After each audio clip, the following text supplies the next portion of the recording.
तालिबान ने अफगानिस्तान में जिस तरह से टेक ओवर किया, दुनिया की लगभग सभी कंट्रीज ने, कुछ कंट्रीज को छोड़कर, उन्होंने बेसिकली तालिबान को अपोज किया और कहा कि जिस तरह से तालिबान ने टेक ओवर किया एक प्रॉपर गवर्नमेंट का, वो कहीं ना कहीं एक बहुत ही बड़ा इनजस्टिस है। लेकिन राइट नाउ दुनिया की डिफरेंट कंट्रीज इस समय अपना स्टैंड चेंज कर रही हैं और कमाल की बात है उसमें भारत भी उसमें एक कंट्री है जिसने अपना स्टैंड चेंज किया है। इंडिया ने प्रॉपरली अनाउंस किया है कि पहली फॉर्मल मीटिंग तालिबान के साथ उनकी हुई है। अब ये क्या भारत का स्टैंड दिखाता है? क्या भारत तालिबान से अब दोस्ती करेगा?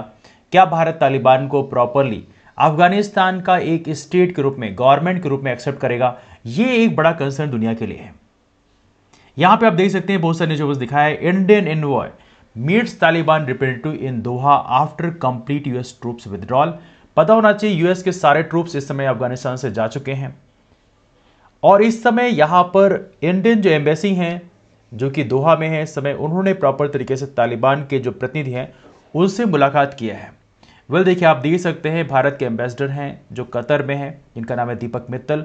इन्होंने अफगानिस्तान पीस टॉक्स में दोहा में इनकी मुलाकात हुई जो उनके तालिबान के जो प्रतिनिधि हैं उनसे। नाउ ये जो अपने आप में एक कंसर्न क्रिएट करता है, हालांकि प्रॉपर तरीके से हमारी जो मिनिस्ट्री ऑफ एक्सटर्नल अफेयर्स है, मतलब जो हमारा विदेश मंत्रालय है, इन्होंने प्रॉपर तरीके से ये बताया है कि ये मीटिंग ऑफिशियल हुई है।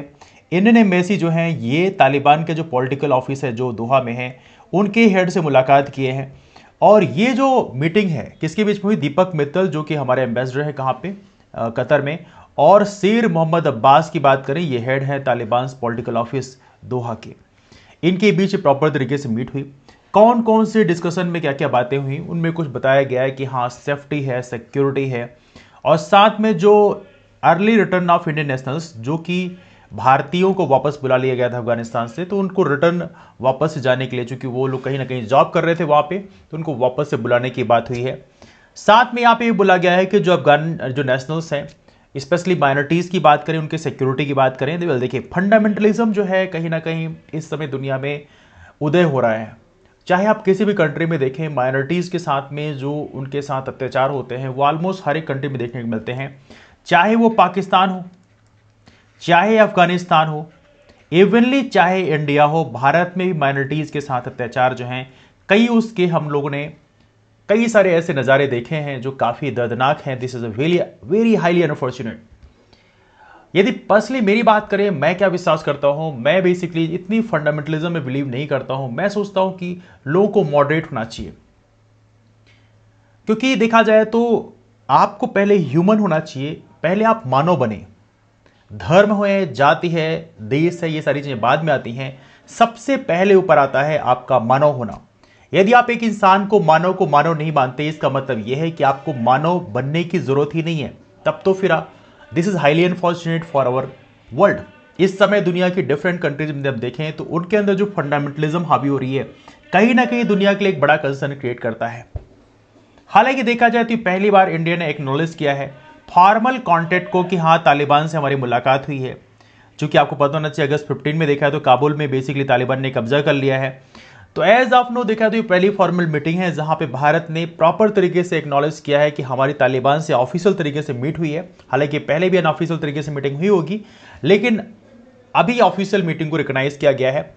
हालांकि यहाँ पे भारत के भी कुछ कंसर्न थे अफगानिस्तान में कि जैसे अफगानिस्तान की जो सॉयल है, अफगानिस्तान जो है स्पेशली तालिबान की बात करें, वो किसी भी एंटी इंडियन एक्टिविटीज में शामिल ना हो, टेररिज्म में शामिल ना हो, है ना।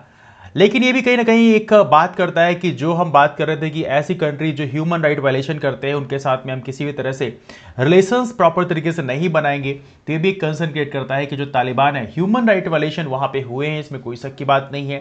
ये आप जानते हैं, हम जानते हैं, क्योंकि जो तालिबान है उनका जो मेंटलिटी है, रिजिड मेंटलिटी है, वो थोड़ी शरिया लॉ को फॉलो करते हैं।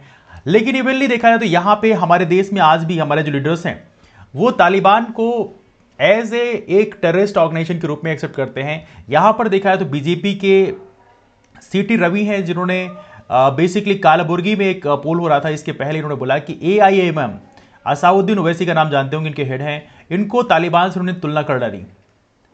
हालांकि देखा जाए तो ये भी बीजेपी के जो ये हैं काफ़ी इनका बचकानापन दिखाता है कि हमारे देश में एक डेमोक्रेटिकली इलेक्टेड पार्टी है, उसको आप तालिबान से तुलना कर रहे हैं, जो कि तालिबान एक प्रकार से कह सकते हैं कि तानाशाही जो प्रवृत्ति है वो उनके अंदर देखने को मिलती है। तो बेसिकली उससे तुलना आप एक पार्टी की तुलना उससे कर रहे हैं। लेकिन अपार्ट फ्रॉम दैट बीजेपी का दोहरा माइंडसेट भी दिखाता है कि एक तरफ आप तालिबान के अगेंस्ट में बोलते हैं, दूसरी तरफ आप तालिबान के सामने तालिबान से दोस्ती का हाथ बढ़ा रहे हैं।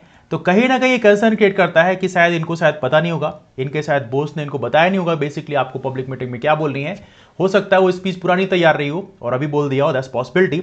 बट एनीवे, जो हमारा मोस्ट इंपॉर्टेंट कंसर्न है, भारत का जो ये माइंडसेट जो चेंज हो रहा है, अभी हमारे जो प्राइम मिनिस्टर उन्होंने भी बोला कि ये जो रिजिड मेंटलिटी नहीं होनी चाहिए, ऐसा वैसा बहुत सारी चीजें बात की।